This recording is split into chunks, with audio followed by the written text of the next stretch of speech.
ముందుగా జాతీయ చేతివృత్తుల ఐక్యవేదిక పార్టీ తరపున అందరికీ నా నమస్కారాలు. ఈరోజు మదనపల్లి మండలం మదనపల్లి టౌన్లో శ్రీ చౌడేశ్వరి కళ్యాణ మండపం పక్కన ఉన్నటువంటి ఎస్ఆర్కే హెయిర్ స్టైల్ ముందు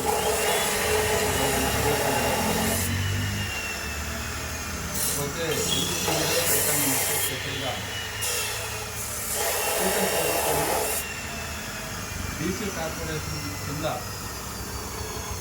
సబ్సిడీ కింద బీసీలకు కుల వృత్తులు చేసుకునే వారికి చేతి వృత్తుల వారికి కిట్లు ఇవ్వడం జరుగుతుంది. సబ్సిడీ రుణాల్లో ఇవి అందరూ అందిపుచ్చుకోవాలని చెప్పి దానిలో భాగంగానే ఈరోజు జాతీయ చేతివృత్తుల ఐక్యవేదిక పార్టీ తరఫున అందరికీ నేను వివరిస్తున్నాను. కాబట్టి అందరూ కూడా ఈ వీడియో చూసి సహకరిస్తారని చెప్పి కోరుకుంటారు.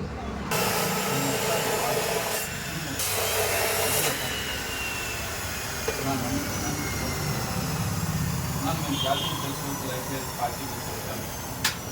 కూటమి ప్రభుత్వం ప్రవేశపెట్టే ఈ పథకం మీకు అందుబాటులో ఉండాలని చెప్పి నేను వివరించడానికి ఇక్కడికి షాప్కి వచ్చాను. కాబట్టి ముందుగా మీ పేరు చెప్పండి. నా పేరు రాజశేఖర్ అన్న. ఈ షాప్ పెట్టి ఎన్ని ఏళ్ళు అయింది కదా? నేను ఇక్కడ వచ్చేసి 5 సంవత్సరాలు అయింది కదా షాప్ పెట్టి. 5 సంవత్సరాల నుంచి ఇదే పని ఉందా? వేరే పని ఏమైనా? ఇది బాగా కుల వృత్తి అన్న. కుల వృత్తి పరంగా ఇదే దీంట్లోనే జీవనం సాగిస్తున్నారు. ఇలాంటి వారికి ప్రభుత్వం కూడా చేయూతనిచ్చి వీరికి కావాల్సిన పనిముట్లు ఏవైతే ఉన్నాయో సబ్సిడీ రూపంలో అన్నీ అందజేయాలని చెప్పి నేను అన్నకు చెప్పేదానికి వివరించడానికి వచ్చాను. నా ప్రభుత్వం తరఫున కిట్లు ఇస్తున్నారు. దీన్ని అందరూ ఉపయోగించుకోండి. మీ చేతి వృత్తి వారి ఈ యొక్క చేతి వృత్తి ఏదైతే ఉందో హెయిర్ స్టైల్ దీంట్లో మీ కులస్తులు మీ కుటుంబంలో ఎవరైతే ఉన్నారో అందరికీ కూడా వివరించి ఈ పథకంలో అందరూ అర్హులు కావాలని చెప్పి నేను వివరిస్తున్నాను. దీనికి మీరు ప్రభుత్వం తరఫున ఏదైనా కొత్తగా మిషనరీస్ వచ్చినాయి, అప్డేటెడ్ వర్షను లేకపోతే టెక్నాలజీ ఏదన్నా వచ్చింది, దాంట్లో భాగంగా మీకు ఏదైనా పనిముట్లు కావాలంటే అడగండి.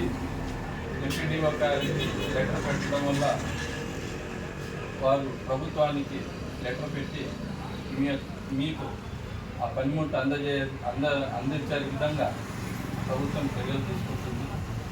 ఈ పథకం అందరూ ఉపయోగించుకోండి. మంచి పథకము. ఇప్పుడే వెళ్ళి మీ సచివాలయంలో వెళ్ళి రేషన్ కార్డు, తెల్ల ration card, Aadhaar card, caste, income ఇవన్నీ ఎత్తుకొని పోయి వెల్ఫేర్ ఆఫీసర్ ఉంటారు మీ సచివాలయంలో. అడిగి డీటెయిల్స్ అన్నీ అడిగి తెలుసుకొని అప్లై చేయండి. మీ యొక్క జీవన ప్రమాణాన్ని మెరుగుపరచుకోవాలని చెప్పి నేను కోరుకుంటున్నాను. ప్రభుత్వం ఈ యొక్క పథకం ఇస్తున్నందుకు మనమందరం కూడా రుణపడి ఉన్నాం. కాబట్టి మీరేమన్నా ప్రభుత్వానికి ఏమన్నా చెప్పుకోవాలని చెప్తే చెప్పాలి. ఇంతకుముందు ప్రభుత్వం టీడీపీ దాంట్లో అప్లై చేస్తే అప్పుడు రాలేదు. ఇప్పుడు కూటమి ప్రభుత్వంలో వస్తుందంటే సంతోషం కదా, చాలా సంతోషం. అందరికీ కానీ మా అందరికీ కానీ చెప్పి చేస్తాం. చేసుకోండి. కూటమి ప్రభుత్వానికి ధన్యవాదాలు.